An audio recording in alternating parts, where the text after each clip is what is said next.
수요 리바이블에 오신 여러분을 주님의 이름으로 사랑하고 축복합니다. 자, 오늘은 새로운 시대를 시작합니다. 오늘의 시대는 노예 시대입니다. 우리가 지금 구약을 10시대로 나누어서 계속해서 보고 있는데요. 첫 번째 시대는 인류 시작 시대, 두 번째 시대는 이스라엘 역사의 시작 시대, 세 번째 시간이죠. 노예 시대. 그리고 쭉 이어가서 열 번째는 귀국 시대로 구약을 마무리 지을 것입니다. 오늘은 노예 시대입니다. 노예 시대 하면 떠오르는 이야기들이 상당히 많죠. 그리고 재밌는 이야기들이 굉장히 많이 들어있는 것이 바로 노예 시대에 있었던 그런 스토리들입니다. 출애굽기 1장부터 14장까지의 내용이 우리가 이번 주, 어쩌면 다음 주까지 우리가 함께 보게 될 노예 시대의 내용이고요. 이 시간은 대략 한 400년이라고 하는 시간을 다루고 있습니다. 1장부터 14장까지 장수로는 14장, 14장이라고 그러니까는 성경책 14장으로 생각하시는 페이지 14페이지로 생각하시는 분들 없으시죠? 1장, 2장, 3장부터 해가지고 14장까지의 14장의 내용일지는 모르지만 굉장히 짧은 글이라고 생각할지는 모르지만 이 시간이 무려 400년이라고 하는 시간이에요. 어떤 분들은 420년이라고 말하는 분들도 계시고 400년이라고 말하는 분들도 있는데 어떤 특별한 시대를 포함하느냐 안 하느냐. 이 특별한 시대라고 하는 것은 요셉이 이 이집트로 팔려 들어간 이 시대를 포함하느냐 안 하느냐에 따라서 이 시대가 몇십 년의 차이가 나기도 납니다. 그러니까는 요거는 400년, 420년 기간이 어떤 숫자가 중요한 것이 아니라 대략 한 400년이라고 하는 오랜 시간. 조선왕조 몇 년? 예, 아시잖아요. 옛날에 우리 젊은 세대들은 모르지만 옛날에 11번 MBC에서 보면은 조선왕조 500년 이래가지고서 이렇게 TV 방송을 한 적이 있잖아요. 조선왕조가 500년이라고 하는 건 누구나 다 알고 있습니다. 거의 그것과 맞먹는 시대. 대략 100년 정도밖에 안 빠지는 시대 동안 이스라엘 백성들은 노예 생활을 한 것입니다. 자, 창세기의 후반부의 내용은 이렇습니다. 야곱이 그의 가족 70명, 몇 명? 70명을 이끌고 애굽으로 내려가게 됩니다. 그 전까지 이집트라고 하는 땅은 굉장히 부정적인 땅이었고 이후에도 아마 부정적인 땅으로 계속해서 기록될 것입니다. 이집트라고 하는 땅은 이스라엘 백성들에게 굉장히 선망의 대상이었고 지금 말로 이야기하자면은 꼭 살아보고 싶은 나라. 어떤 나라가 여러분 만약에 여러분이 한 1년 가서 살아본다고 한다면 어느 나라 가서 살아보고 싶으신가요?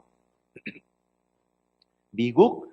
저는 미국은 별로 가보고 싶지 않아. 치안도 우리나라 치안이 훨씬 더 좋고 뭐 문화나 뭐 이런 것들이 앞서가는 나라에서 미국을 많이 선망하기도 하죠. 이게 옛날에 그 미국에 간다라고 하면은 출세한다라는 말과 같은 말로 여겨졌기 때문에 미국을 선망하는 것이 아닐까 모르겠는데 저는 신혼 초기에 한 몇 년 살았었던 캐나다로 다시 가고 싶어요. 너무 가고 싶어요.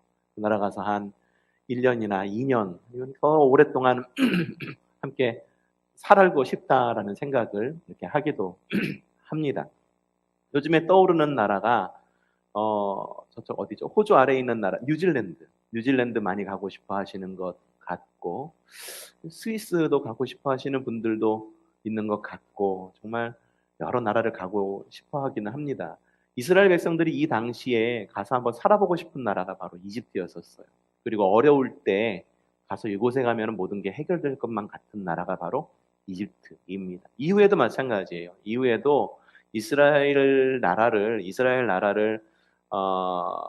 이게 여러 제국들이 쳐들어오게 되죠. 아수르도 쳐들어오게 되고 바벨론도 쳐들어오게 되고 그리스도 쳐들어오게 순서가 좀 바뀌었네요. 로마도 쳐들어오게 되는데 특별히 이 아수르와 바벨론이 쳐들어왔을 때 이스라엘 백성들이 너무 연약하잖아요. 이스라엘 국토, 뭐 지금의 국토로 따지면 우리 남한보다도 작아요. 근데 그 작은 나라에 제국들이 막 쳐들어오니까 어떻게 할 수 없으니까 이게 하나님께서 주시는 표시였었거든요. 야, 너희 그렇게 살면 안 돼. 하나님의 뜻에 맞는 합당한 하나님의 백성으로 살아야 돼라고 하는 하나님의 뜻이었었는데 이스라엘 백성은 그게 싫었던 거야. 그래가지고 자신들이 할 수 있는 모든 것을 합니다. 그 가운데 하나가 이스라엘 땅에서 가까운 땅, 이스라엘에서 대략 남서쪽으로 쭉 내려가면은 그곳에 바로 이집트 땅입니다. 이집트 땅으로 가서 도움을 요청합니다. 우리하고 좀 동맹증 맺어가지고 군사도 좀 보내주세요. 그래서 우리 좀 살려주세요라고 해서 이집트 땅을 찾아가기도 합니다. 그때 활동하던 선지자들이 이야기합니다. 야, 너희들 지금 이집트를 따라갈 것이 아니라 하나님을 찾아야 돼. 이집트를 찾을 것이 아니라 하나님을 찾는 민족이 돼야 돼. 그래야지 너희가 구원받을 수가 있는 거야. 이 어려움들 왜 주는 줄 알아? 하나님께서 너희들 제발 좀 돌아오라고 하나님께서 주는 거야. 그러니까 이집트 땅 가지 마. 이집트 땅은 대대로 굉장히 부정적인 땅으로 비춰집니다. 출애굽기 후반부에도 그렇잖아요. 애굽을 하게 되죠. 사람의 땅에서 하나님께서 인도해 주시는 가나안 땅으로 가기 위한, 비록 첫 번째 발을 내밀은 땅이 광야일지는 모르지만 광야를 거쳐서라도 가야 되는 땅이 가나안으로 비춰지고, 그거와 반대에 있는 땅이 애굽의 이집트의 땅이라고 비춰지는 것을 볼 때, 이집트는 대대로 굉장히 부정적인 땅으로 여겨지지만 요셉이 노예로 이집트 땅으로 팔려간 이후로 하나님께서는 이 하나님의 백성들, 특별히 이 야곱의 가족 70명을 하나님께서 이집트 땅으로 이끄십니다. 그래서 그곳 가운데에서 가장 좋은 땅에 위치하게 살게 해요.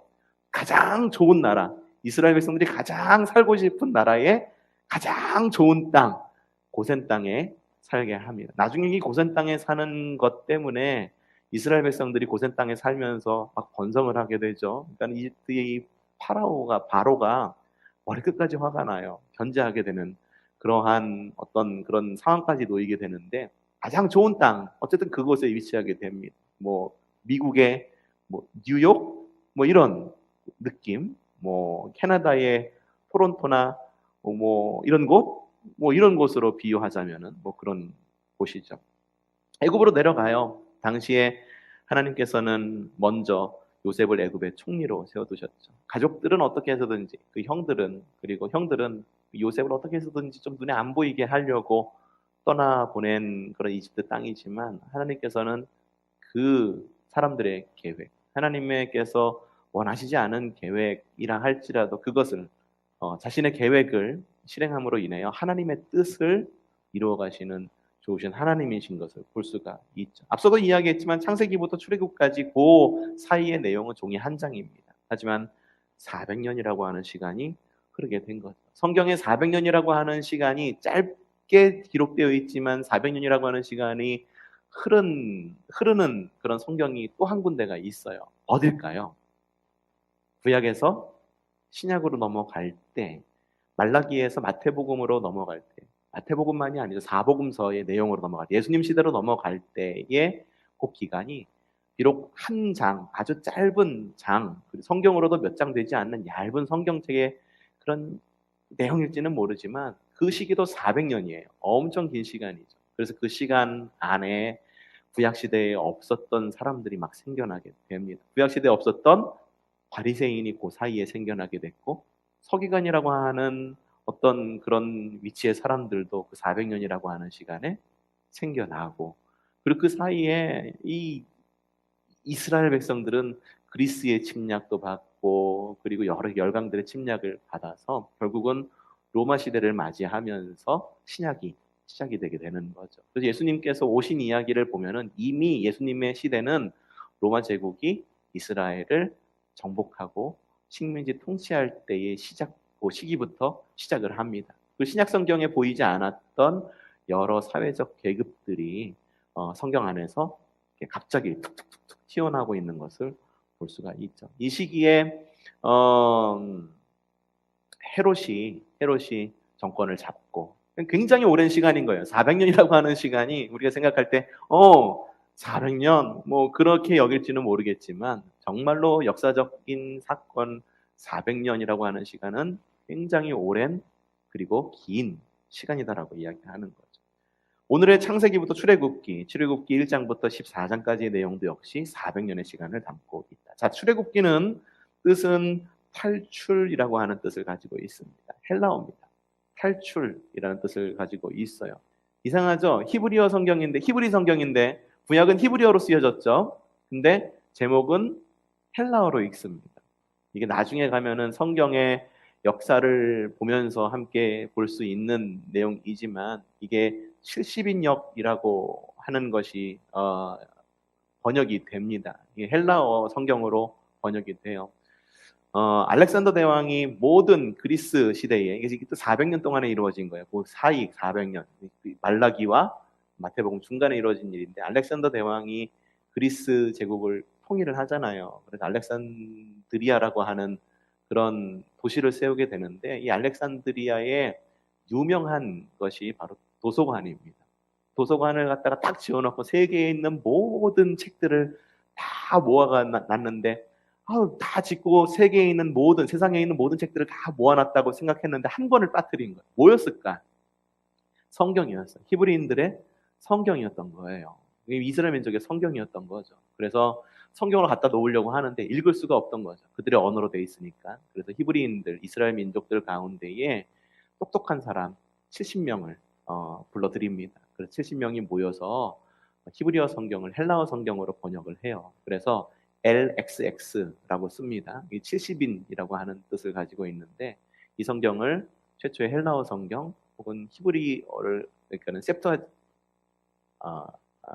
맞나요? 하여튼 헬라어 성경, 최초의 헬라어 성경입니다. 여기서부터 이 출애굽기라고 부른 거예요. 그래서 우리가 지금 출애굽기라고 부르는 이유는 애초에 히브리어 성경이 출애굽기라고 기록되어 있기 때문에 출애굽기라고 부른 것이 아니라, 역사적으로 그리스 시대로 넘어가면서 이스라엘을 그리스 사람들이 다스리면서 성경이 그렇게 번역되었기 때문에 우리가 출애굽기라고 읽는 거죠. 히브리어 성경은 뭘까요? 제목이. 네, 히브리어 성경 제목은요, 어떻게 지어지냐 하면은, 우리가 찬송가, 우리가 색인을 매길 때 어떻게 매기나요? 찬송가 앞구절을 따죠. 그 크신 하나님의 사랑은 어떻게 시작하죠?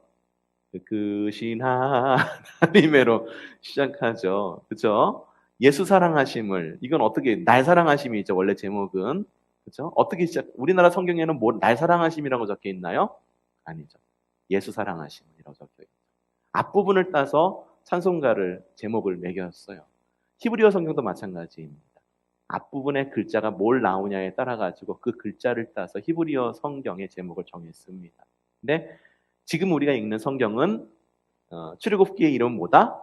네, 출애굽기다. 그 이유는 헬라어 성경으로부터 비롯된 거다. 기억하시면 되시고요. 출애굽기의 중심 사상은 바로 하나님의 구원과 구속입니다. 특징은요, 하나님께서 이스라엘 백성들을 출애굽을 시키시는데 이것을 구속사적 의미에서 해석할 수가 있습니다. 곧 예수 그리스도를 통한 구원이라고 하는 상징들이 많이 내포되어 있는 책이 바로 출애굽입니다. 대표적인 것이 뭘까요? 6월절 어린 양이라고 하는 것이 있죠. 이스라엘 백성들이 하나님의 아들이신 예수님을 6월절 어린 양이라고 이야기하는 이유는 바로 이 출애굽기에 근거를 하는 겁니다. 6월절 뒤에 가서 또 이야기할 겁니다. 6월절 때 어린 양을 잡아서, 그래서 그들의 구원을 이루게 되죠. 문설주와 임방에 어린 양의 피를 바르게 되죠. 또 어린 양 대신 예수님의 표징, 이런 표징들이 굉장히 많이 나와. 뒤에 가서 한번 다시 볼 것입니다. 창세기가 시작의 책이라고 한다면 출애굽기는 구원과 구속의 책입니다. 그렇다면 하나님은 왜 이스라엘 백성들을 출애굽시키시고 구원하셨을까요? 왜 출애굽하시고 구원하셨을까요? 앞서도 창세기를 읽으면서 제가 여러분에게 질문한 것이 있죠. 하나님께서 왜 아브라함을 선택하셨을까요? 아브라함을 선택하셨을까요? 족장시대에 아브라함보다도 훌륭한 족장들이 많았어요. 대표적인 사람이 누구라고 그랬나요? 욥이라고 말씀드렸잖아요. 욥은 얼마나 훌륭한 사람입니까? 각종 어려움이 있음에도 불구하고 그 모든 어려움 가운데 하나님의 뜻을 따라 살아가기로 결단하고, 결국에는 모든 그런 하나님께 영광을 돌리는 그런 삶을 살아갔던 사람이 욥. 어떻게 본다면 욥과 아브라함을 비교한다면 욥이 훨씬 더 훌륭한 사람인데, 하나님께서 그 거짓말쟁이 아브라함, 핑계쟁이 아브라함, 주님 뜻이라고 말하면서 자신의 뜻을 이루려고 엄청나게 노력했던 이 아브라함을 굳이 선택하신 이유가 뭘까라고 물었을 때, 제가 여러분에게 설명드렸던 것은 전적인 하나님의 은혜였다. 그럼에도 불구하고 하나님은 선택하신 것이다.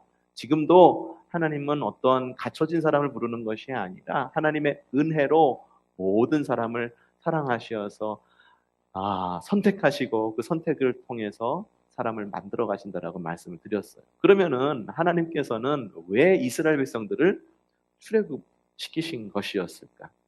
왜 그랬었을까? 이것도 하나님의 은혜였을까요? 맞아요. 하나님의 은혜입니다.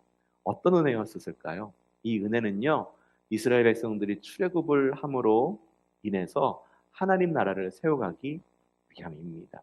하나님께서는 애초에 하나님 나라라고 하는 표식을 우리에게 주셨죠. 에덴 동산이라고 하는 표지를 우리에게 주셨어요. 그런데 여차저차 긴 이야기를 통해 가지고 사람들이 그 동산을 잃게 되고, 그리고 하나님 관계도 끊어지고, 그런 상황 속에서 하나님께서는 하나님의 나라를 세우시기 위해서 이스라엘 백성들을 선택하신 거죠.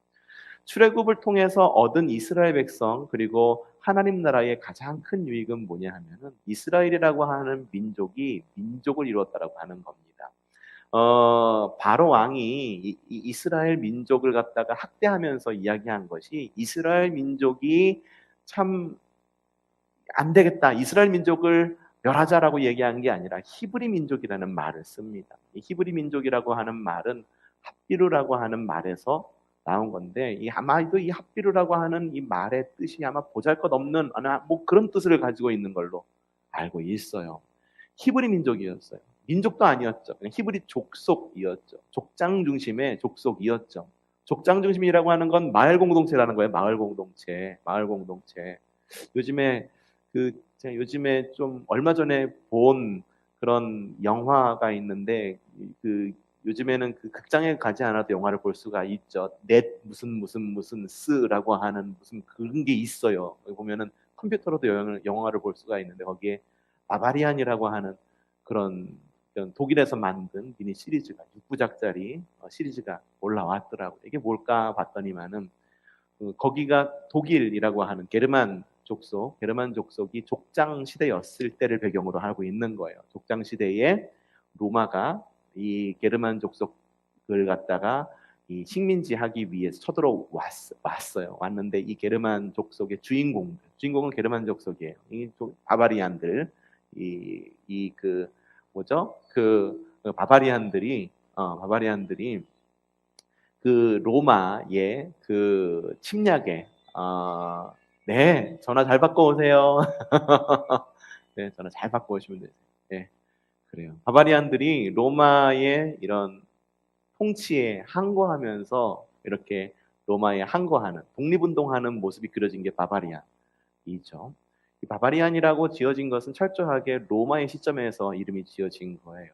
그 성경에 보면은 어쩌다가 또 여기로 가지? 산을 타더라도 좀 이야기를 좀 하는 것도 괜찮을 것 같아요. 성경에 보면, 신약 성경에 로마인이나 헬라인이나 야만인이나 모든 사람이라고 하는 부분이 나오는 것을 볼 수가 있는데, 이 로마인들은요, 헬라인을 무시하지는 않았어요. 무시하지 못했어요. 그리스는 무시하지 못했어요. 왜냐하면 이 그리스인들이 굉장히 똑똑했거든요.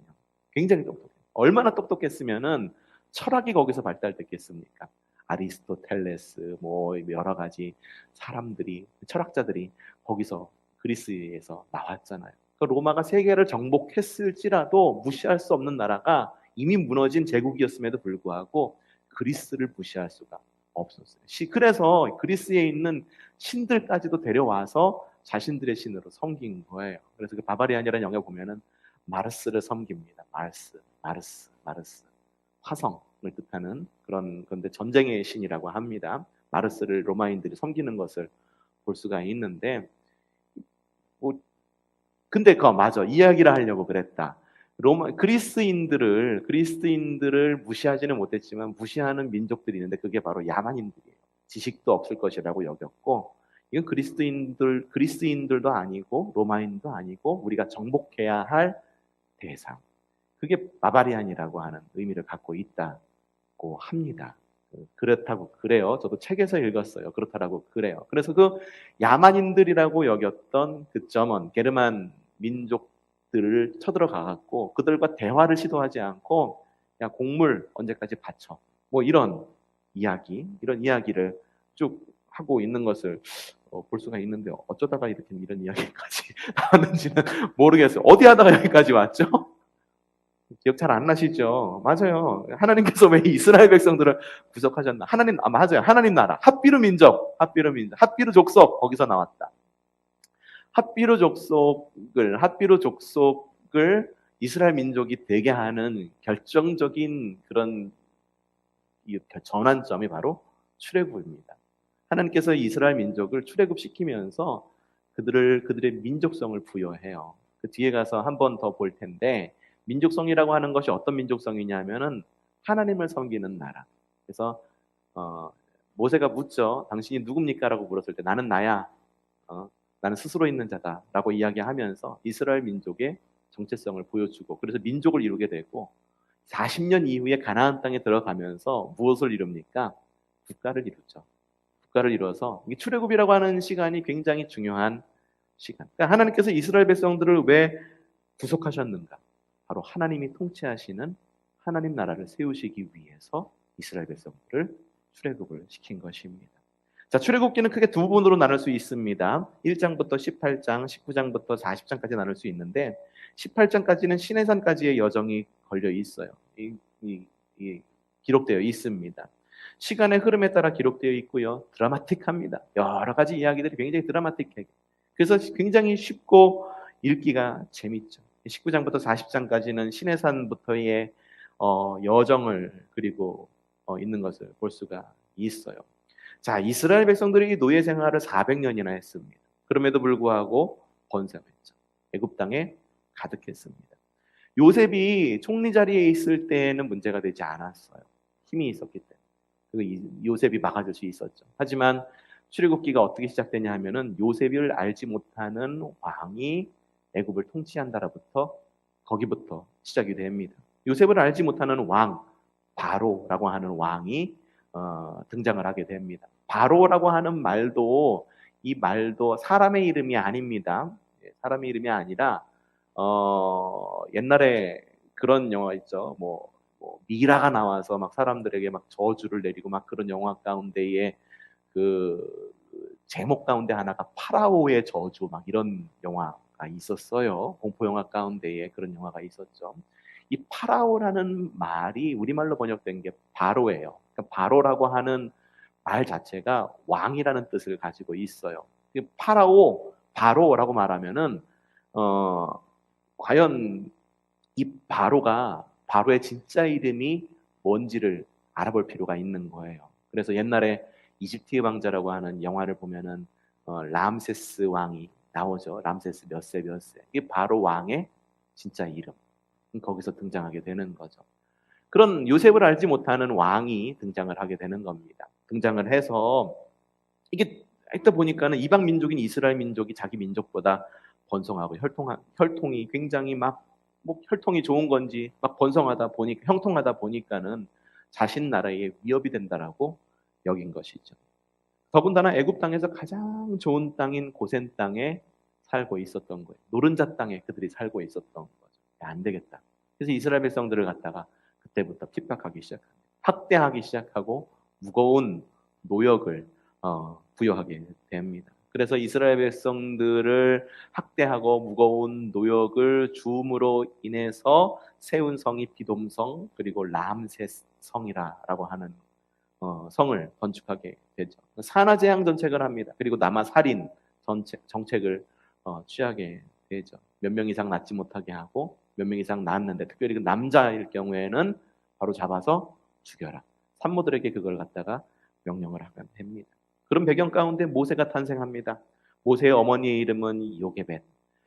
요즘에 발표된 요즘도 아니에요. 몇 년 됐어요. 몇 년 전에 발표된 복음성가 가운데 요게벳의 노래라고 하는 노래가 있어요. 아마 연평안 사역자가 지은 곡이 아닌가라는 생각이 드는데 요게벳의 노래라고 하는 것이 있어요. 아마 제가 요번에 시리얼 올리면서 뒷부분에 아마 요괴벳의 노래를 갖다가 링크를 시킨 에피소드가 있을 거예요. 클릭해 보시면은 들을 수가 있어요. 요괴벳입니다. 바로 요괴벳이 바로 모세의 어머니죠. 3개월 동안 숨겨서 키웠어요. 100일 정도. 근데 애가 목소리가 너무 큰 거예요. 울어도 와악 울고, 밥 달라고 그러도 와악 울고. 그러다 보니까는 더 이상 숨길 수가 없었던 거죠. 갈대 상자에 넣었습니다. 암과 박을 엽청으로 다 쌓아서 나일강에 흘려보내는 거죠. 나일강에 흘려보냈다라고 하는 것은 사실 죽으라고 흘려보내는 것하고 크게 다르지 않습니다. 나일강에는요, 굉장히 많은 육식동물들이 살아가죠. 대표적인 육식동물 생각나는 게 뭐가 있나요? 악어도 있고, 그리고 그 안에는 커다란 아나콘다 같은 것도 살아갈 수도 있고, 각종 독충들. 자포자기하는 마음으로 하나님께서 살려주시지 않으면은 이 아이는 살 수가 없는 아이입니다라고 하는 자포자기하는 마음으로 모세를 흘려 보내는 거예요. 이걸 누가 발견하나? 애굽의 공주가 발견하게 돼서 왕자로 입양을 해서 이후 40년 동안 이집트의 왕자, 드디어 나왔습니다.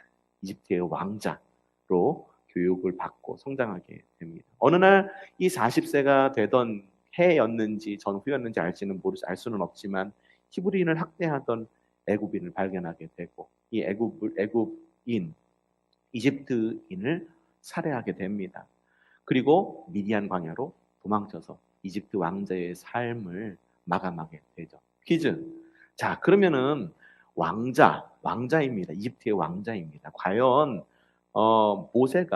모세가 성경 안에 쓰여져 있는 내용을 본다고 한다면 모세가 이집트 사람을 한 명 죽였다라고 그래서 이집트에서 도망쳐 나오는데 이것이 사실이었을까 거짓말이었을까를 묻는 것이 아니라 그것 하나 때문에 이집트에서 나오게 되었을까요?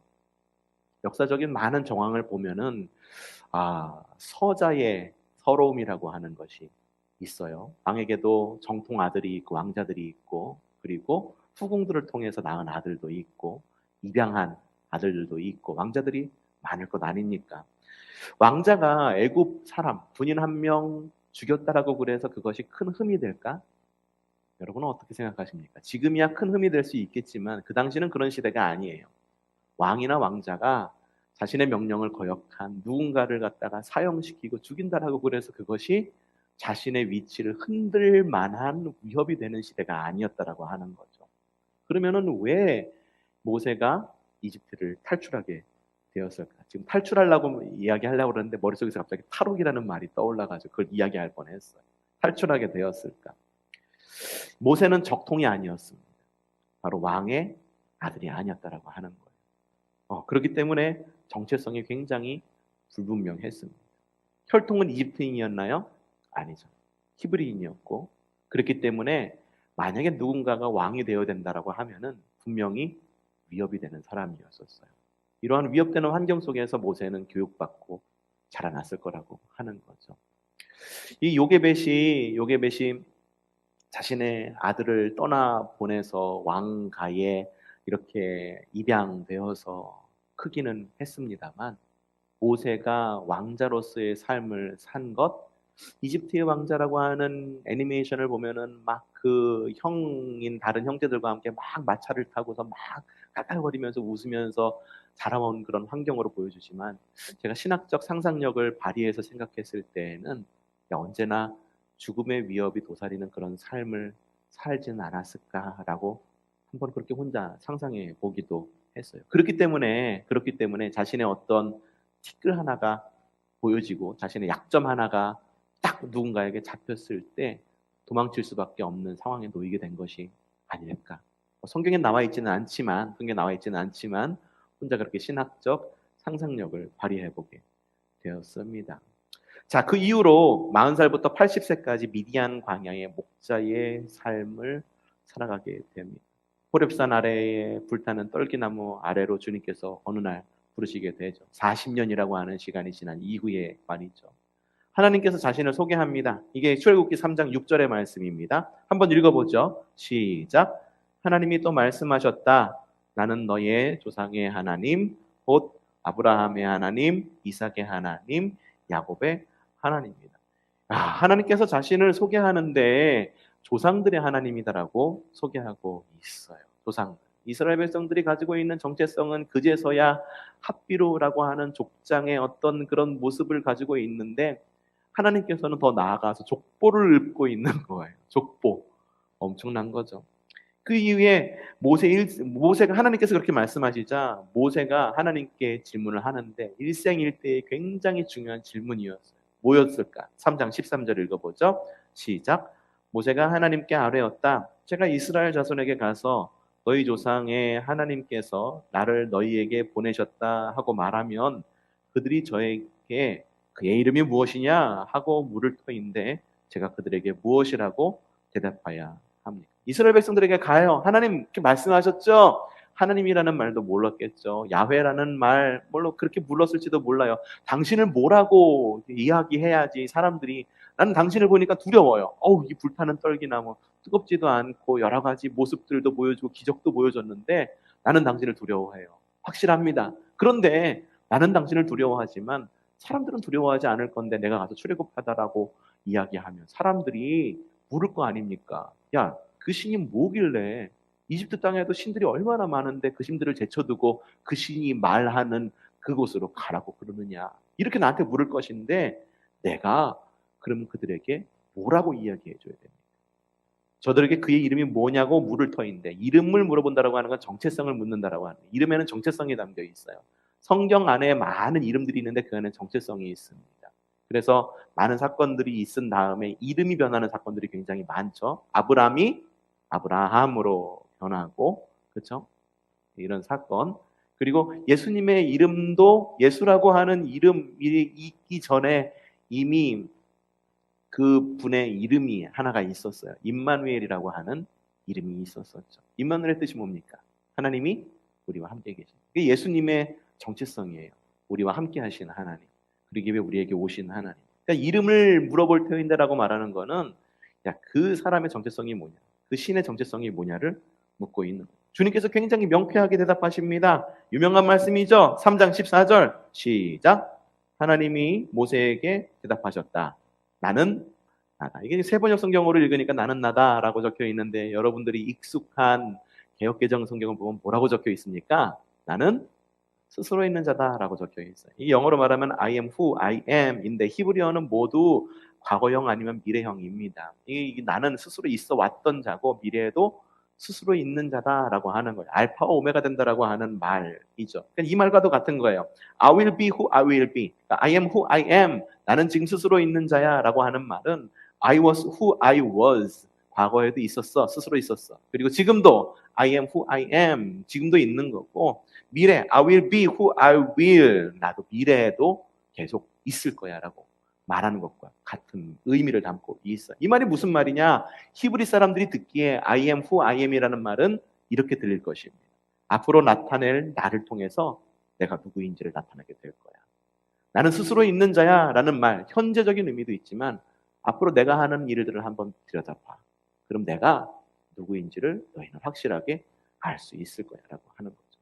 존재의 근원이시고 미래 그 자체라고 하는 거죠. 지금까지는 히브리 민족의 주님, 아브라함의 하나님, 이삭의 하나님, 야곱의 하나님이었을지는 모르지만 이제는 앞으로 이루어질 너희에게 이루어질 출애굽이라고 하는 사건, 그리고 하나님 나라를 이루어가는 그 사건을 통해서 세계 온 만방에, all nations의 만방의 열방에 이제는 나를 알리겠다라고 하는 하나님의 의지가 담겨 있는 것이 바로 I am who I am 이라고 하는 뜻입니다. 아직 좀 뒷부분 남아있는데 오늘은 여기까지 하도록 하겠습니다.